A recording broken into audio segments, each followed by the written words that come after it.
L'épisode commence avec Fatos et Nazli en pleine discussion. « C'est étrange, » dit Fatos en souriant. « Ta vie ressemble vraiment à un conte de fées. » Elle rit doucement avant d'ajouter. « Juste au moment où tu vas récupérer ton téléphone chez Ferit, tu reçois un appel et vous partez ensemble à l'hôpital. » Nazli secoue la tête, amusée. « Finis d'écrire ton roman et fais-moi lire la suite. » Puis, remarquant que son téléphone ne fonctionne pas, elle demande à Fatos de lui prêter son chargeur. Le lendemain matin, Ferit prend un jus de fruits dans son frigo et sort dans le jardin pour le boire. Iqbal arrive peu après. « Attends-moi à l'intérieur », lui demande Ferit avant de poursuivre sa boisson.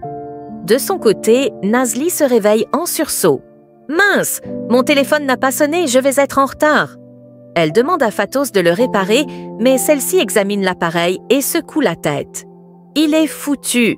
Tu ferais mieux de le jeter. » Elles entendent alors Asuman discuter avec une amie. « Je vais travailler toute la journée à la maison, » dit-elle.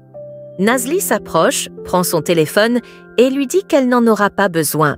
« Fatos, mets ma puce dedans. » Asuman proteste, essayant en vain de récupérer son téléphone des mains de Fatos. Pendant ce temps, Ferit et Iqbal sont toujours dans le jardin.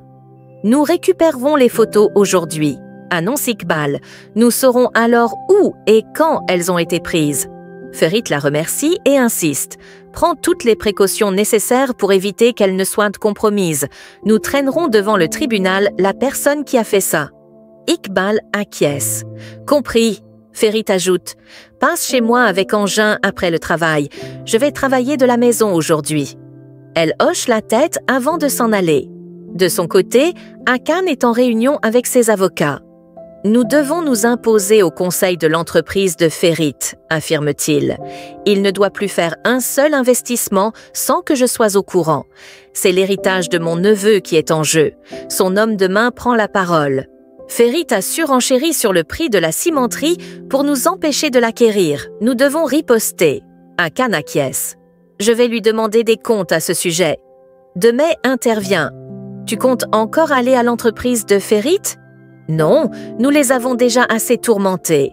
Désormais, c'est lui qui est hanté par nous. Demey soupire. Je vais voir Bulut. Mais Hakan s'y oppose. Non, tu dois assister à la réunion.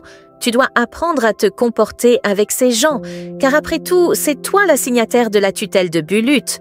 À contre-cœur, elle accepte de rester. Plus tard, Nazli arrive chez Ferit et est surprise de le voir à la maison. « Tu ne vas pas au travail aujourd'hui ?» Ferit la regarde avec un sourire en coin. « Tu as dit que travailler au bureau était ennuyeux. Alors, j'ai décidé de travailler d'ici, comme tu l'as suggéré. » Il s'installe dans la cuisine. Nazli l'observe. « Tu comptes rester ici ?»« Oui. » Nazli croise les bras. « La cuisine est un secret, et je n'aime pas dévoiler mes secrets. » Elle le fixe un instant avant d'ajouter « Regarder est ennuyeux, cuisiner c'est mieux. » Ferit sourit. « Pourtant, il y a des émissions culinaires, et les gens les regardent pendant des heures. » Nazli remarque alors qu'il a changé de menu. À cause de toi, je n'ai pas les ingrédients pour préparer ce repas. Les courses sont faites en fonction de tes envies. » Elle soupire. « Normalement, je ne devrais pas aller faire les courses sous ce soleil, mais je suis l'employé et toi, le patron. » Ferit comprend le message. « D'accord, je vais t'accompagner en voiture. » Nazli sourit. « Parfait, je suis déjà prête. » Elle prend son téléphone et ils s'en vont. Quelques minutes plus tard, ils arrivent au marché. « Arrête-toi ici, » demande Nazli. Ferit freine. « Va faire les courses, je t'attends dans la voiture. » Mais Nazli a une autre idée. « Tu as demandé des fruits et des légumes. Moi, je suis comme une pastèque. Comment vais-je tout porter toute seule ?»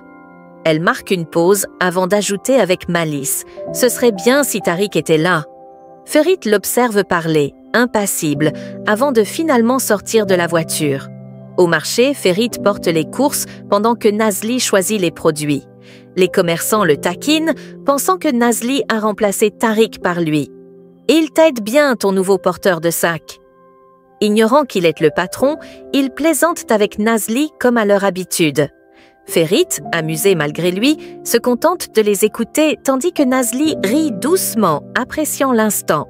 De retour à la maison, Iqbal et Engin voient Ferit porter les sacs de course et sont surpris. « C'est sûrement l'œuvre de Nazli », commente Iqbal en souriant. Ferit, impassible, demande à Engin de dire à Tariq de passer chez Nazli récupérer du sirop, puis il dépose les courses dans la cuisine. Nazli le remercie avant qu'il ne rejoigne les autres. « Avez-vous des nouvelles concernant les photos ?»« Oui, répond Engin. Elles ont été récupérées chez le procureur et nous attendons maintenant les résultats de l'expertise. » Soudain, Iqbal et Engin échangent un regard complice et se mettent à rire. « Qu'est-ce qui vous amuse ?» demande Ferit, intrigué. « Rien !» assure Engin en essayant de contenir son rire. Pendant ce temps, Assouman discute avec Fatos de la maîtrise de la langue française et des opportunités d'emploi. « Va mettre ta robe, j'aimerais voir comment elle te va », lui demande Fatos. Au même moment, Nazli appelle Assouman. « Tu aurais dû déjeuner avant de sortir », lui reproche-t-elle. « Ferit a changé le menu au dernier moment et j'ai dû aller faire les courses. » Elle soupire. « Et maintenant, je ne peux même pas me faire un simple œuf, il y a des invités à la maison. » Ferit entre dans la cuisine et Nazli raccroche aussitôt. « Tu as des biscuits pour accompagner mon café ?» demande-t-il. « Non, j'en avais fait pour Bulut et j'ai donné le reste aux oiseaux. »« Alors, je vais prendre des fruits. »« Attends, je vais te servir », répond Nazli en se dirigeant vers la cuisine. De son côté, Assouman essaie sa robe lorsque Tariq arrive. « Je suis venu chercher le sirop de Nazli, » dit-il. Fatos se tourne vers Assouman. « Va le prendre dans la cuisine. » Alors qu'elle s'exécute, Tariq en profite pour discuter avec Fatos. « On ne te voit plus au restaurant. »« J'ai changé d'endroit, » répond-elle avant de lui indiquer son nouveau lieu de travail. « J'y passerai la prochaine fois, » dit Tariq en récupérant le sirop avant de partir. Pendant ce temps, Iqbal reçoit un message. « Nous avons les résultats de l'expertise, » annonce-t-elle. Nazli demande, anxieuse, « Peut-on connaître l'identité de la personne qui a pris ces photos ?» Engin hoche la tête. « Oui, tout appareil numérique laisse des empreintes. » Alors qu'Iqbal s'apprête à appeler pour obtenir plus d'informations, Nazli vacille soudainement et s'effondre. « Nazli !» s'exclame Ferit, inquiet. Il la porte immédiatement à l'intérieur. Lorsqu'elle reprend connaissance, elle murmure « Je vais bien, pas besoin de médecin. C'est juste que je n'ai rien mangé depuis ce matin. » Ferit fronce les sourcils. « Tu passes la journée en cuisine et tu ne manges même pas ?»« Les employés n'ont pas le droit de manger en cuisine, » explique-t-elle. « Je suis désolée, vous pouvez continuer ce que vous faisiez. » Mais lorsqu'Iqbal tente de rappeler son contact, celui-ci ne décroche plus. Ferit se tourne vers Nazli. « Mange quelque chose et repose-toi. Tariq te raccompagnera quand il arrivera. »« Je vais bien, » insiste-t-elle en retournant en cuisine. Une fois seule, Nazli appelle Fatos. Ils sont sur le point de tout découvrir. Je vais tout avouer avant. « Tu comprends qu'ils vont utiliser le GPS ?» demande Fatos. « Ils vont facilement attraper Assouman puisqu'on sait que c'est elle qui a pris ces photos. » Dans l'ombre, Assouman écoute leur conversation et blêmit. Prise de panique, elle s'enfuit. Nazli, l'ayant remarqué, raccroche immédiatement. « Assouman, elle veut aller voir Ferit, mais il arrive avant. »« J'ai quelque chose à te dire, » commence-t-elle. « Tu devrais plutôt te reposer, » l'interrompt-il. « Tu vas bien ? » « Je le serai bientôt, » répond-il, dès qu'Iqbal me donnera le nom du coupable. Nazli prend une profonde inspiration et s'apprête à tout avouer, mais Iqbal l'interrompt. « Venez au salon, j'ai du nouveau. » Ils s'installent et l'informaticien leur donne son rapport. « Je n'ai pas pu localiser l'endroit exact ni l'heure, mais j'ai identifié la marque du téléphone qui a pris la photo. » Nazli, paniqué, cache discrètement son téléphone. « Je vais interroger les employés, » déclare Iqbal. « Mais ce modèle est ancien, il est peu probable que beaucoup de gens l'utilisent encore. » Elle envoie alors une photo du téléphone à Ferit. Pendant ce temps, Denise joue avec Bulut lorsqu'Assouman arrive. « Tiens donc, Assouman » la salue-t-il, surpris. « Je suis venue voir Bulut » répond-elle avec un sourire forcé. Mais le petit la repousse doucement. « Où est Nazli ?» Dépité, Assouman s'éloigne et rejoint Demey. Tu devrais aller jouer avec lui quelques minutes, lui suggère Demet. Puis tu reviendras me voir en prétextant avoir soif. Asuman obéit, mais son esprit est ailleurs. Lorsqu'elle entend Denise recevoir un appel de Ferit, elle blêmit. « Il veut me parler », annonce Denise. Puis il ajoute « De toute façon, j'avais des choses à lui dire ce soir ». Asuman sent son cœur s'accélérer. Elle sait que le piège est en train de se refermer sur elle. Asuman prétend avoir soif et rejoint Demet pour discuter. « L'équipe de Ferit a examiné les photos », l'informe-t-elle. Demet esquisse un sourire. « Mon équipe aussi, ils ne trouveront rien. » Asuman soupire, agacé. « J'aurais aimé être au courant. Je suis venue jusqu'ici pour rien. »« Tu aurais pu m'appeler » réplique Demet. « Je n'ai plus de téléphone à cause de Nazli. » Demet lui tend un verre de jus de fruits. « Rentre chez toi. Si tu apprends quoi que ce soit de nouveau, informe-moi. » Denise, postée à quelques mètres, observe la scène sans intervenir. Pendant ce temps, Alia essaye une robe en discutant avec Fatos. « Alors, tu as reparlé à Engin ?» demande Fatos. « Non, mais je sens qu'il va bientôt revenir vers moi », répond Alia avec un sourire malicieux. Fatos secoue la tête en riant. « Allez, retire cette robe. Passe ce soir, j'ai reçu de nouveaux modèles pour toi. »« Tu me gâtes à cause d'Engin », plaisante Alia avant de s'enfuir en riant. De son côté, Ferit discute avec Engin. « Iqbal n'a rien trouvé », annonce Engin. Ferit soupire. « Au moins, on aura essayé. Nazli arrive à ce moment-là. »« Le repas est prêt », annonce-t-elle. Puis, baissant la tête, elle ajoute « Je m'en vais. Désolée pour tout à l'heure. Mon malaise a perturbé votre travail. » Elle s'éloigne rapidement. Ferit la regarde partir sans savoir quoi dire. Le soir, Fatos lit l'avenir dans la tasse de café d'Alia, qui semble fascinée par ses prédictions.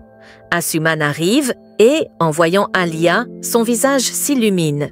« Contente de te voir ici ?» Puis elle se tourne vers Nazli et lui dit d'un ton suppliant. « J'aimerais qu'on fasse la paix. Nazli reste froide. »« Je ne crois pas que tu la mérites. Tu n'as rien fait pour. » Fatos, pour détendre l'atmosphère, prend la tasse de Nazli et l'observe attentivement. « Il y a déni dans ta ligne de vie, » dit-elle avec un sourire. Nazli lève les yeux au ciel. « N'importe quoi, Denise et moi sommes juste amis. » Asuman rit et insiste. « Regarde bien, peut-être qu'ils vont se marier et il fera de Nazli une princesse. »« Non, » tranche Fatos avec amusement. « Puf, je vais me faire un café, » grogne Asuman en se levant. Une fois parti, Fatos demande en riant. « Cette fille ressemble à qui, franchement ?» Nazli éclate de rire. « Je me pose la question tous les jours. » Alia les rejoint dans leur fou rire. Pendant ce temps, Hakan sert un verre à Demet et évoque la situation avec Asuman. « Je ne veux pas que cette fille soit découverte, » confie Demet. « Elle pourrait encore nous être utile. » Hakan la fixe, pensif. « Fais attention, ne te laisse pas aveugler par tes ambitions. » Il lui tend son verre avec un sourire charmeur. « J'ai fait un cocktail spécial pour toi et j'ai envie qu'on passe la nuit ensemble. » Mais Bulut entre dans la pièce et coupe court à son plan. « Je n'ai pas sommeil, je ne veux pas dormir seul, » dit-il en s'accrochant à Demet. Demet caresse ses cheveux avec tendresse. « Viens, je vais dormir avec toi. » Elle embrasse rapidement Hakan sur la joue. « Bonne nuit. » Hakan, frustré, les regarde partir. Il boit une gorgée de vin et murmure amèrement. « Le petit seigneur a encore gagné. » Le lendemain matin, Demet tente de faire manger Bulut, mais il refuse. Nazli arrive et le petit s'éclaire immédiatement. « Nazli, je suis juste passée te voir avant d'aller travailler, » dit-elle en lui souriant. « Tu as bien fait, » approuve Demet. Denise arrive à son tour et Bulut se précipite vers lui, ravi. Les deux commencent à jouer et Demet s'éclipse pour aller se préparer. Hakan reçoit un appel et sort de la pièce. Bulut, toujours en train de rire avec Denis, s'arrête soudainement et s'exclame « Mon anniversaire, c'est dans 2 jours !» Nazli lui ébouriffe les cheveux. C'est une super nouvelle. Elle commence alors à le chatouiller et le petit éclate de rire sous le regard amusé de Denis.